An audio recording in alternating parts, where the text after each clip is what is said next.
So raising your awareness to the way that you're thinking starts to raise your awareness to perhaps some of the habits that you've formed that are driving the actions that you're taking, that then give us a chance to say, okay, maybe we've got to break that one, change that one, ask some different questions that might drive some different results.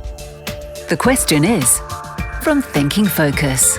So, Ricky, the question today is, why is thinking so important to businesses? Hello, I'm Ricky from Thinking Focus. Hi, I'm Richard from Thinking Focus. The question is from Thinking Focus, a podcast about how our thinking impacts our results and what we can do about it. Well, that's a really interesting question, and one that most organisations probably even disregard. They don't consider thinking as important at all, because thinking is something... Because everyone just does it, don't they? Yeah, we just do it. We take it for granted. We take for granted the power of thinking. When I look at thinking, we believe that thinking fundamentally affects the actions or inactions that you take. Okay, yeah. So, and those actions ultimately are going to deliver a result. Now, if that result is the result you were looking for... Then the thinking's great. Then the thinking's working. Yeah. The challenge comes, though, is when that thinking isn't working and therefore people are not taking the right actions. So you could almost go, are we getting the results that we want? Yep. And work it back the other way. Absolutely. Because if you're not getting the results that you want, that's evidence that perhaps the thinking that's going on in the team, in the business, well, whatever, is not as good as it could be. Exactly. So are we getting that desired outcome that we want? Are the actions that we're taking working that? And what we find is you get caught in this insanity loop of keep doing the same things and yet somehow expecting the results to change. Well, so that's an insanity loop of same thinking, same actions, not delivering the results. Exactly. So we're going, if you want different results, you're going to need to change the quality of your thinking. You're going to need to think differently about that same problem. So how easy is it then to help people think differently? Well, step one is to start to ask them some questions. Start to ask them some questions that cause them to think differently. So are we getting the results that we want? That's a yes-no answer, but fundamentally, so how else might we approach this particular problem, issue challenge? Exactly. Yeah. So how else might we approach that?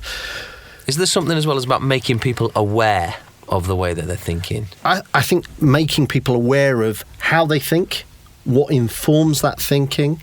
We know that your subconscious is playing out kind of 90% of the thinking you're doing is subconscious.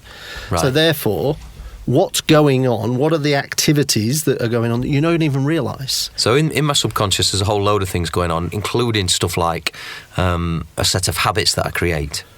So those habits could be driven by subconscious thinking that drive me to then act in a certain way and therefore perhaps do certain things with, customers or sales or whatever that are driving the results. Yeah, so even as simple as a biscuit with your tea.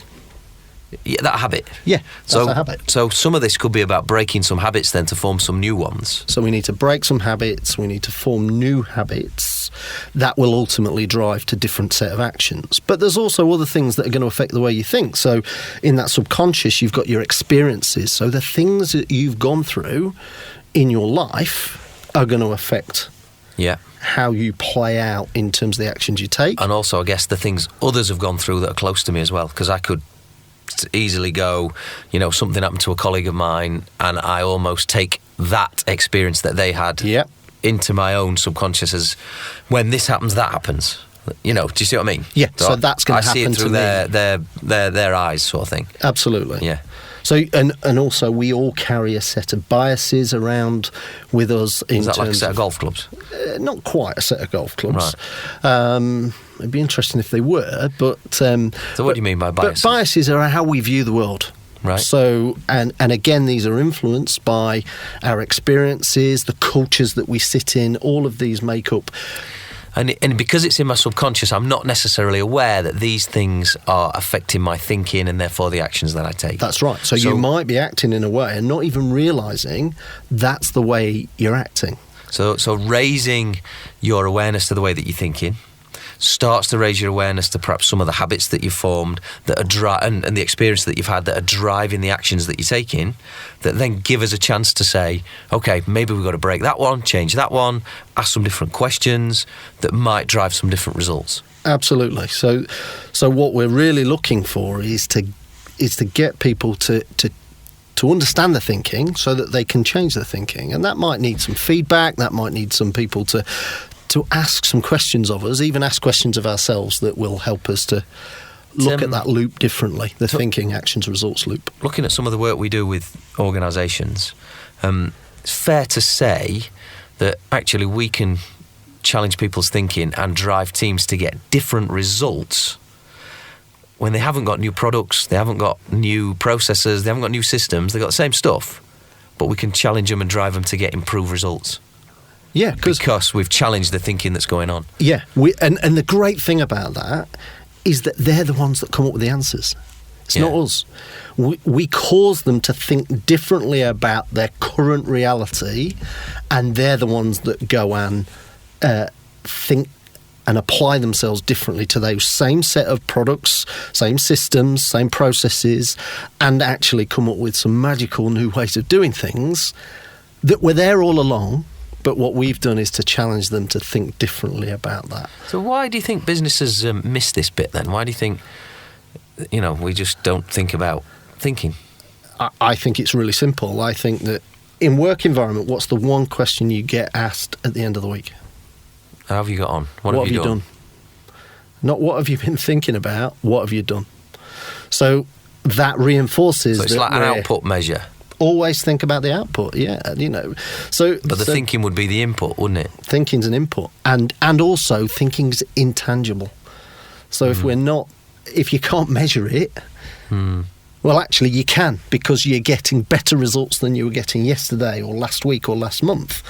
That's good evidence that somebody's improving. I mean, when we talk around in some of our other podcasts around a growth mindset, that's about understanding this learning from failure or learning from not getting the outcome that we originally wanted. Yeah. So if we can ask some different questions, look at the world slightly differently, and we've got some different thinking. And we've got great success about doing that. Okay, so in summary, what are the important things there? I think you've said, look at the results. Definitely. If they're not what you want, don't just look at the actions people are taking, but track it all the way back and ask what's the thinking that's going on around. Got to go back to the thinking. Looking at also the fact that 90%, I think you said, of our thinking is subconscious. Yeah.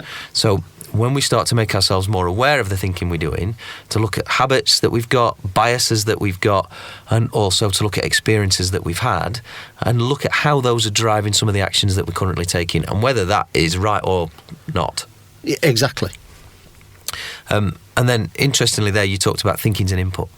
Thinking is an input. So actually, we shouldn't just measure the outputs, but we should say, if the output isn't right, like I said a minute ago, it comes back to the inputs that are going in.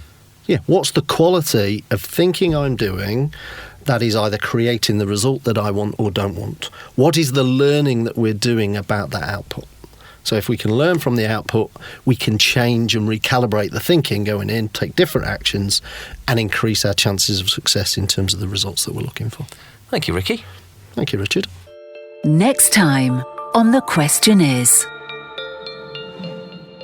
If we all had a common understanding and a common way of referring to helpful and unhelpful thinking, then it sort of becomes a team norm or an organisational norm. It's an expected thing to discuss.